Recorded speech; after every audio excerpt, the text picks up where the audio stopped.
Après un début de saison difficile, Liana Richard a remis les pendules à l'heure lors du défi du vendredi en signant une victoire sans équivoque sur son rival Michael Tremblay.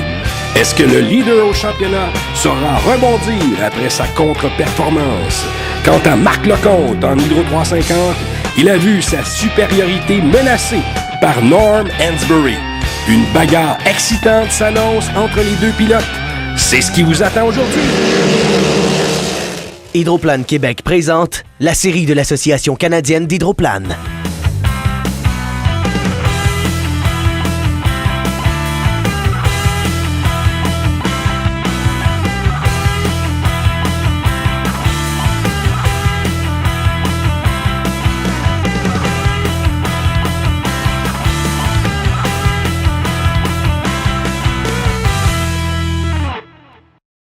Bonjour et bienvenue à cette deuxième émission sur les régates de Valleyfield à l'aube du 75e anniversaire, la 74e édition qui est bien entamée. Et bon, on a eu la journée du vendredi, une formule différente. On revient avec la bonne formule aujourd'hui, Ben. Oui, en cette fin de semaine, avec la journée d'hier qui est passée avec nos 4 finalistes dans nos 4 classes préférées. Aujourd'hui, c'est une fin de semaine comme on a partout avec des qualifications le samedi, qualifications dimanche matin et nos finales le dimanche après-midi.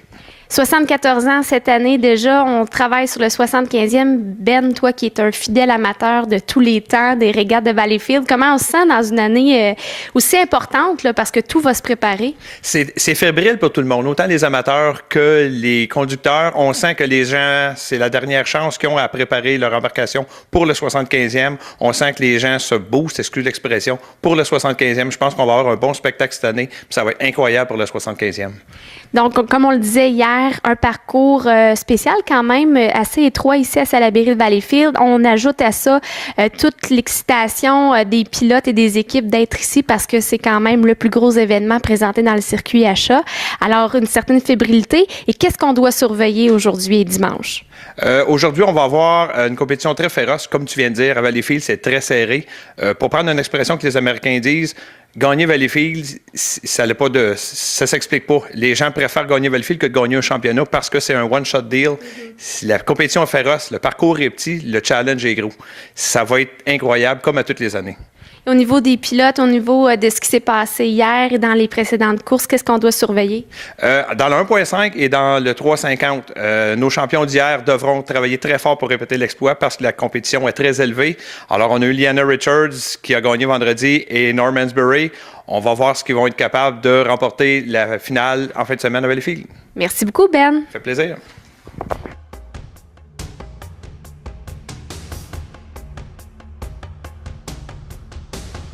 Ma fonction sur le circuit achat, c'est qu'on fonctionne avec deux officiels primaires, qui est le directeur de course et moi, l'arbitre en chef. Comme vous avez probablement su récemment, c'est que le directeur de course, lui, planifie les courses qui vont avoir lieu durant la journée. Et aussitôt que les pilotes ont le départ des puits aux 5 minutes, là, automatiquement, la course s'en vient sur ma juridiction et c'est moi qui arbitre la course avec mes juges. S'il y a des pénalités, s'il y a des accidents, les drapeaux à caler quand il y a des drapeaux jaunes ou des drapeaux noirs, des drapeaux rouges, c'est ça. Moi, j'arbitre, dans le fond, là, les courses durant la journée, comme dans les circuits motorisés que vous voyez sur des passerelles, qu'il y a du monde avec des drapeaux. On fait la même fonction qu'eux autres. Au retour de la pause, la première ronde de qualification.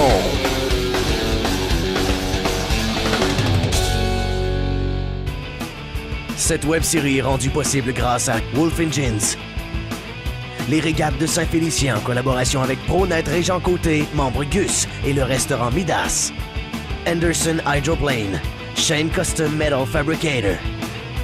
Passion VR, Caravane Vaillancourt. EMS Environmental Manufacturing Solution. Les constructions Labrec et Poirier et Hedge Tool and Machine. Cette présentation est une production d'hydroplanequebec.com en collaboration avec les régates de Valleyfield. En classe 1,5 litres, la journée du samedi a été celle de John Shaw. Le résident du New Jersey a remporté les 2 épreuves de la journée. Shaw a notamment devancé à 2 reprises Liana Richard, qui s'est contentée de 2 deuxièmes positions.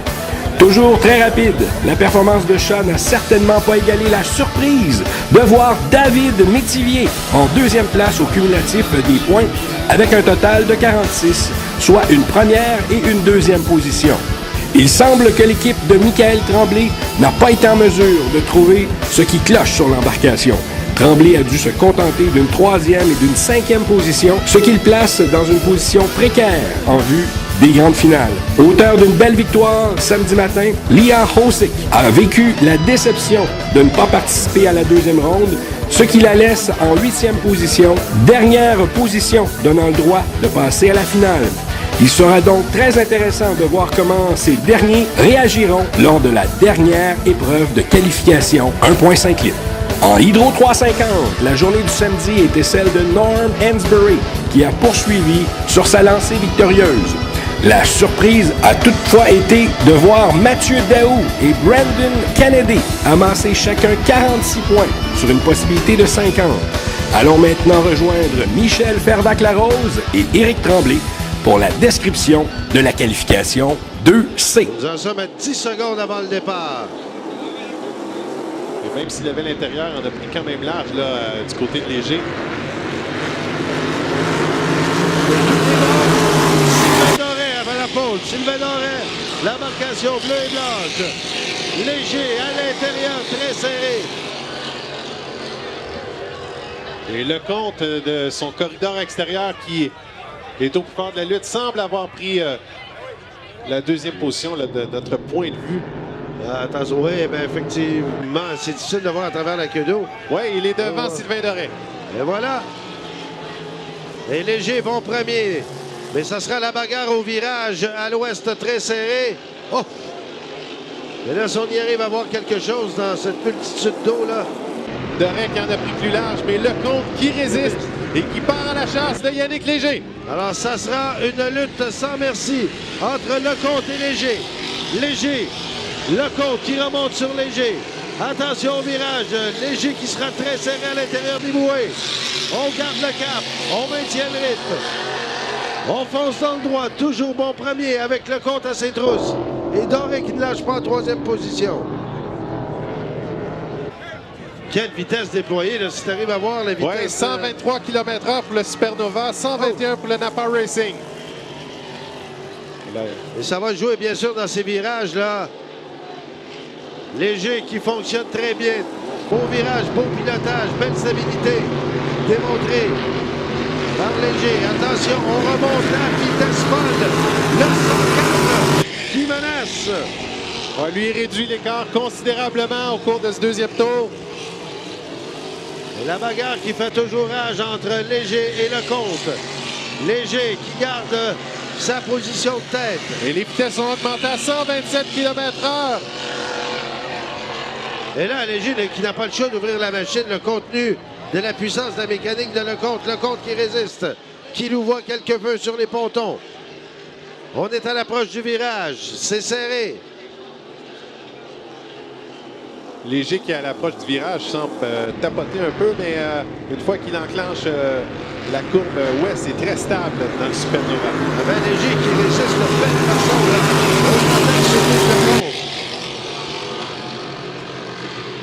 Lecomte qui tente une nouvelle attaque à l'extérieur, bien sûr. Léger qui conserve son corridor intérieur.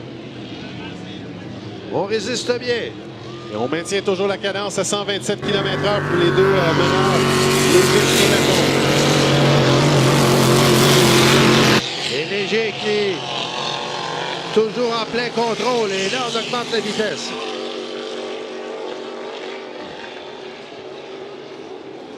On passe bien pour Léger. On présente le drapeau blanc. Ça sera le dernier tour de piste. Les deux qui sont très stables à la sortie du virage. Oh. Et là, Lecomte qui balance un peu. Et là, c'est la dernière attaque, bien sûr. On va mettre plein régime au virage. Très serré à l'intérieur, Léger. Et au dernier tour, Marc Lecomte qui a été plus rapide. 126,68 km/h a gagné quelques peu de terrain sur Yannick Léger. Et Lecomte qui met plein régime sur Léger. Léger qui résiste toujours. Lecomte qui va tout donner dans le dernier virage. Léger, on passe bien, Lecomte à ses trousses. Léger qui résiste, Lecomte qui ouvre la machine. On aura toute une belle course. Léger, Lecomte! Oh! Impossible de dire qui est le gagnant à ce moment-ci. Il est en 3,50. Oui, ça a été une course très serrée. J'ai vu Yannick sortir premier du premier coin après le départ. Il a pris un excellent gun. Puis après ça, je savais qu'il fallait que je coure après. J'ai essayé de courir après pendant 5 tours. J'ai réussi juste au dernier tour, là, en me collant sur sa queue d'eau vraiment, là, en tournant dans sa queue d'eau. C'est là que j'ai réussi là, à aller chercher un peu de vitesse. Ou sinon, je n'étais pas capable de le rattraper. Marc, c'est un pilote, c'est un ami de longue date. C'est un gars que je respecte beaucoup. On a fait une belle course fair. C'est un pilote d'expérience. Puis tu sais, qu'ils disent que je lui ai donné du fil à retordre, là, moi, je suis vraiment content. Je suis satisfait de ma deuxième. La journée du dimanche s'annonce des plus enlevantes car seulement 11 points séparent la première position et la 6e qui représentent la dernière place en finale sans passer par la consolation.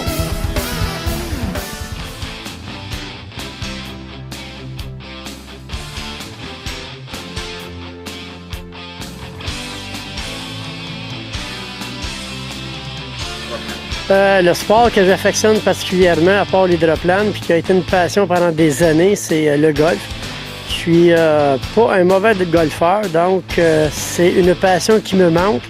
Depuis 3 ans que je fais l'hydroplane, le golf en a pris un peu. J'ai tout dernièrement été frappé des balles, puis la piqûre m'est revenue. Donc, que va-t-il arriver l'année prochaine?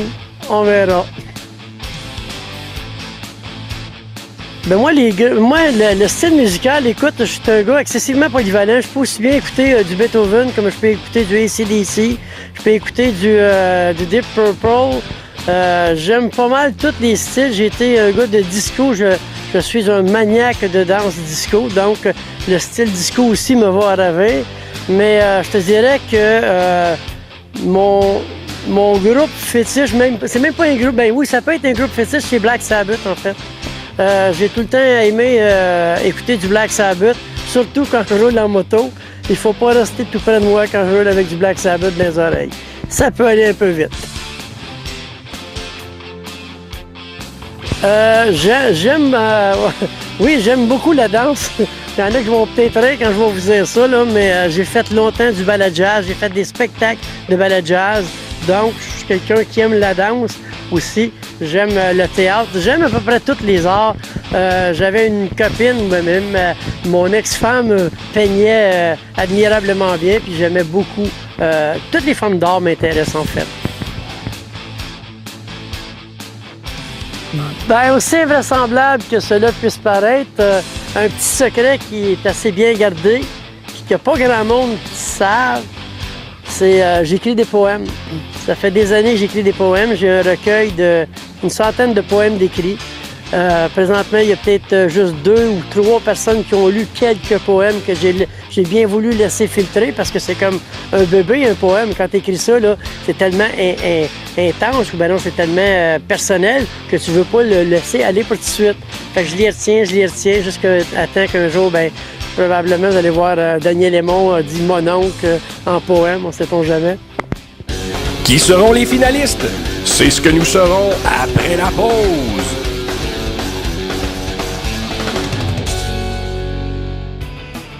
Cette web-série est rendue possible grâce à Wolf Engines. Les régates de Saint-Félicien en collaboration avec ProNet Régent Côté, membre Gus et le restaurant Midas. Anderson Hydroplane, chaîne Custom Metal Fabricator. Passion VR, Caravane Vaillancourt. EMS Environmental Manufacturing Solution, les constructions Labrec et Poirier et Hedge Tool & Machine. Cette présentation est une production d'hydroplanequebec.com en collaboration avec les régates de Valleyfield. Lors de la dernière séance de qualification, quelques favoris voyaient leur place en finale menacée, ce qui ajoutait à l'intérêt pour les spectateurs.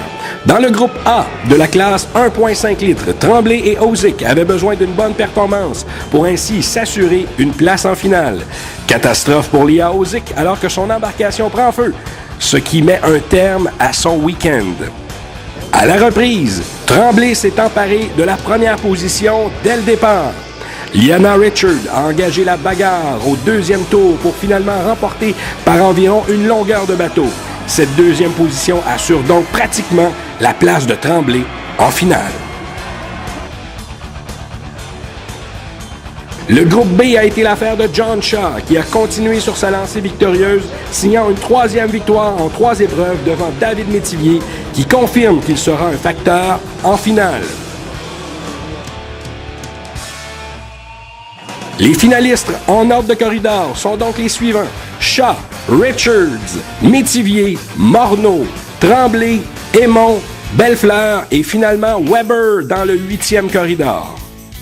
Avec un classement aussi serré dans la classe Hydro 350, rien n'était joué pour déterminer les finalistes. Même les leaders ne pouvaient prendre la situation à la légère, vu la si petite différence de points. Dans le groupe A, Marc Lecomte tentait de freiner Norm Hansberry. Bien, ce fut une bagarre ponton à ponton durant près de 3 tours avant que Lecomte, profitant du couloir intérieur, distance le OCR Gazbar et se sauve avec la victoire. En 3e position, nous retrouvons Sylvain Doré dans le Octane Stratégie C'est la vie. Dans le groupe B, l'expression qui dit « le malheur des uns fait le bonheur des autres » n'a jamais été aussi vrai. Ce fut le cas pour Marco Poirier et Brandon Kennedy, qui ont engrangé facilement les points nécessaires pour s'assurer une place en finale, après avoir vu les deux Morins sauter le départ et Yannick Léger faire un crochet. Classement final, Poirier, Kennedy et Léger. Dans le groupe C, nous avions droit à un affrontement entre 2 toutes nouvelles embarcations, avec aux commandes Mathieu Daou dans une embarcation de Jean-Guy Leboeuf et Claude Bergeron dans sa nouvelle embarcation édition limitée. Dès le départ, les 2 bateaux blancs se sont lancés en avant et se sont livrés bataille pendant 3 tours avant que Daou ne se sauve avec la victoire, suivi de Bergeron et Hainaut. Les 6 premiers finalistes en ordre de couloir seront donc Norm Hansberry, Mathieu Daou, Marc Lecomte, Marco Poirier, Brandon Kennedy et Claude Bergeron. Dans la première vague de consolation, c'est Richard Hainaut qui a mérité sa passe pour la finale en disposant de Jonathan Abbott et Martin Rochon. Dans la deuxième épreuve, Jean-Pierre Morin a résisté aux assauts de Marc Lecomte, remplaçant Yannick Léger dans le Supernova et a lui aussi mérité le droit de participer à la finale. Les jeux sont faits. Passons maintenant au final. Allons rejoindre Michel et Éric pour la description de ces 2 courses qui s'annoncent excitantes. Oh, faut pas être trop rapide, là. 10 secondes. J'ai hâte de voir du corridor numéro 4, le Michael Tremblay qui répète sa stratégie qu'on a vue ce matin. Pleine accélération. Et c'est plein gaz pour cette finale et tout est bon. John Shaw, Leonard Richard, Michael Tremblay. Et là, ça va passer extrêmement serré au virage à l'est.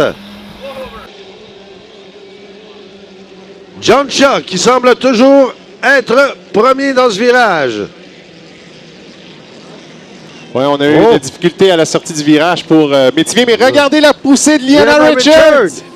Richards, là, qui fait vraiment une course pour le moment, là. Et ça sera serré entre ces deux-là. John Shaw, Leonard Richard. L'expérience et la jeunesse. Shaw, virage à l'intérieur, très serré, très débrouillé. Leonard Richard qui suit. Derrière, Tremblay.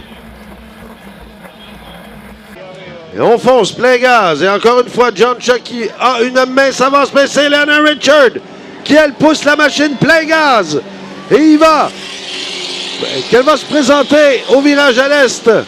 Une meilleure force d'accélération, mais le corridor intérieur est très payant pour John Shaw jusqu'à présent. Et Michael Tremblay qui fait une très bonne course aussi en 3e position.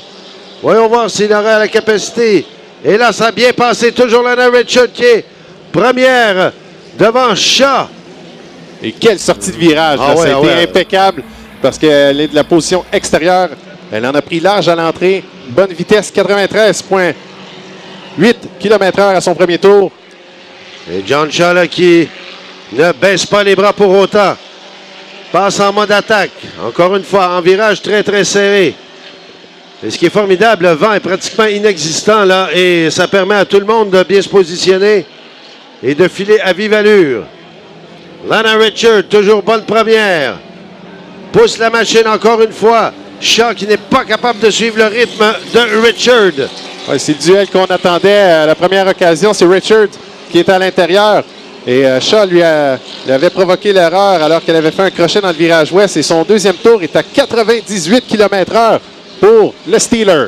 Et là, Steeler et Richard ne font qu'un. Quel pilotage déployé par Lana Richard, qui s'est montrée très patiente après le départ. Exercer un excellent pilotage. Et là, elle gagne, elle creuse l'écart sur John Shaw, qui va évidemment tout tenter pour la rattraper. Et voilà qu'il passe très près. Shaw près des bouées. À l'extérieur, Richard. Oui. Ouais, Richard qui ferme très bien son corridor là, dans le virage ouest pour maintenir la vitesse. Et ce sera le dernier tour pour Lana Richard, John Shaw et Michael Tremblay.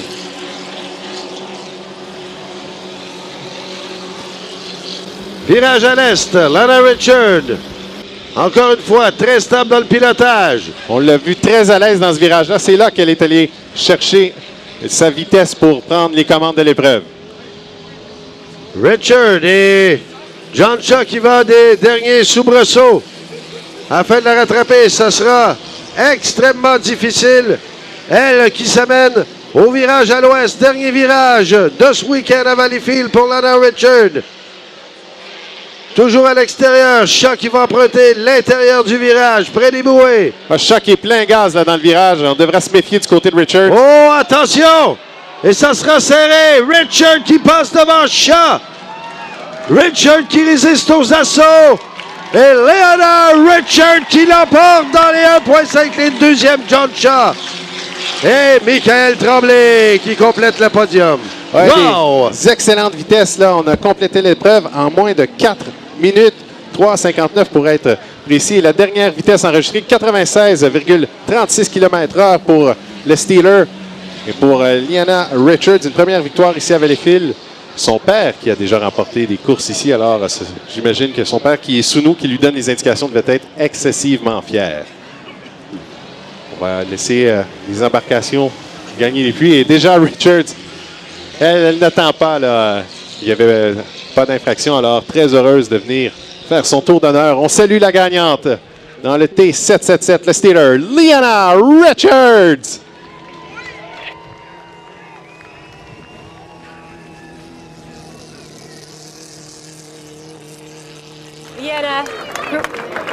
Liana, great beginning of the season. More comments on your thought and how you feel?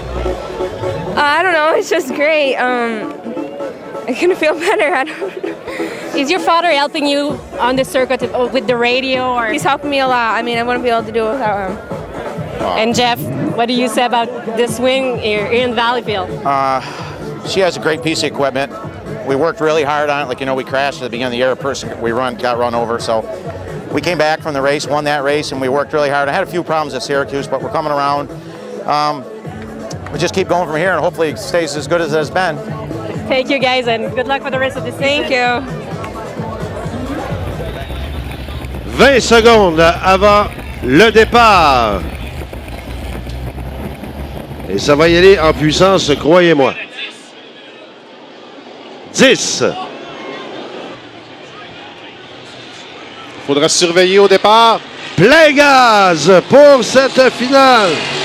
Oh! On a hâte de voir, mais c'est Marc Lecomte qui, de son troisième corridor, semble avoir pris les devants.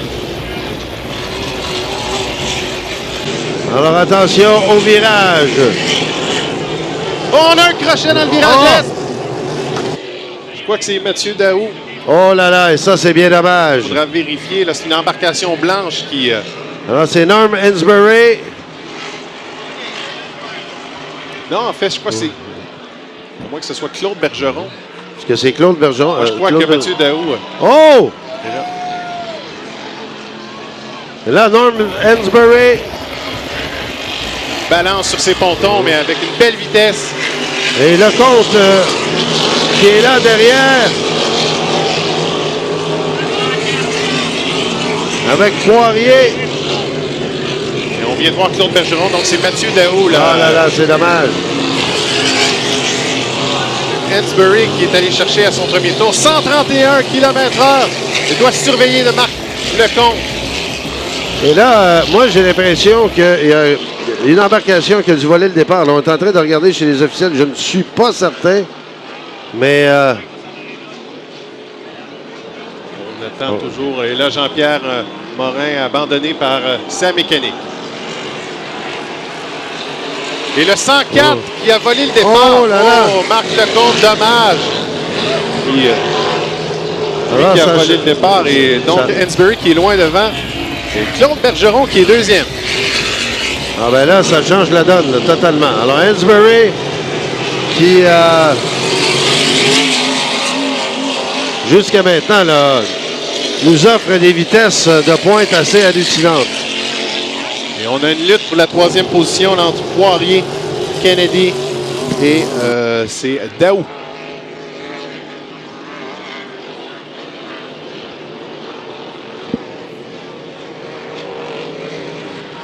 Alors, Norm Hansberry qui, toujours bon premier, on oublie Marc Lecomte là, qui a volé le départ, c'est bien dommage.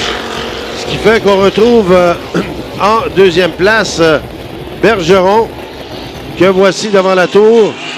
Son édition limitée et Hansberry qui a complété le dernier tour en 128 km/h. Et on aura une bagarre là, pour la troisième place entre Hainaut et Poirier.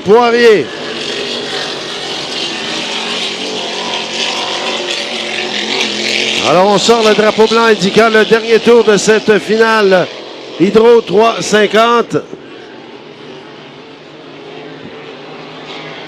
Voilà Hansberry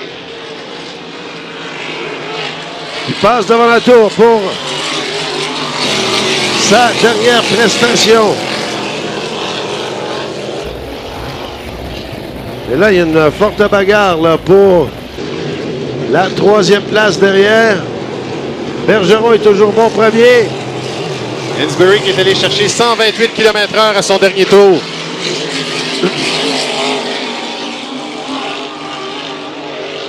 Et voilà, Norm Hansberry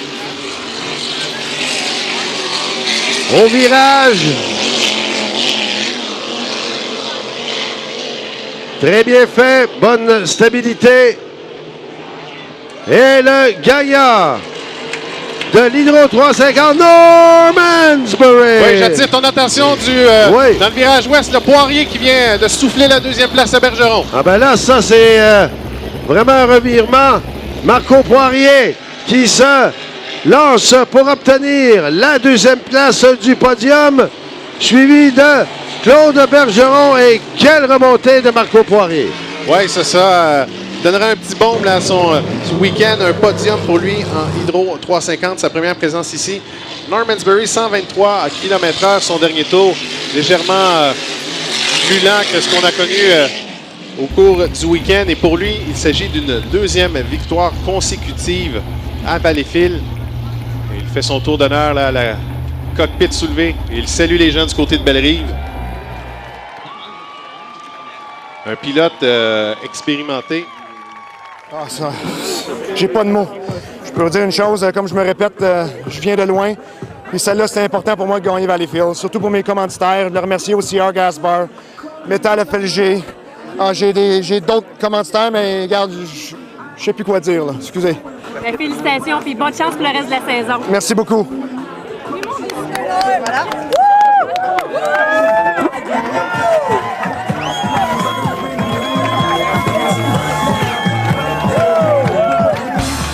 La fin de saison s'annonce excitante en 1,5 litres. Liana Richards a profité des difficultés de Michael Tremblay pour s'approcher à 15 points de la tête. Dans le Hydro 350, alors que la position des 4 premiers demeure inchangée, le H8 Last Minute Again s'est emparé de la 5e place. Comme dans le 1,5 litres, le reste de la saison sera passionnant alors que seulement 3 points séparent les 2 premiers. Revenez-nous la semaine prochaine alors que les 2,5 litres et les Grands Prix seront à l'affiche. Bonne semaine!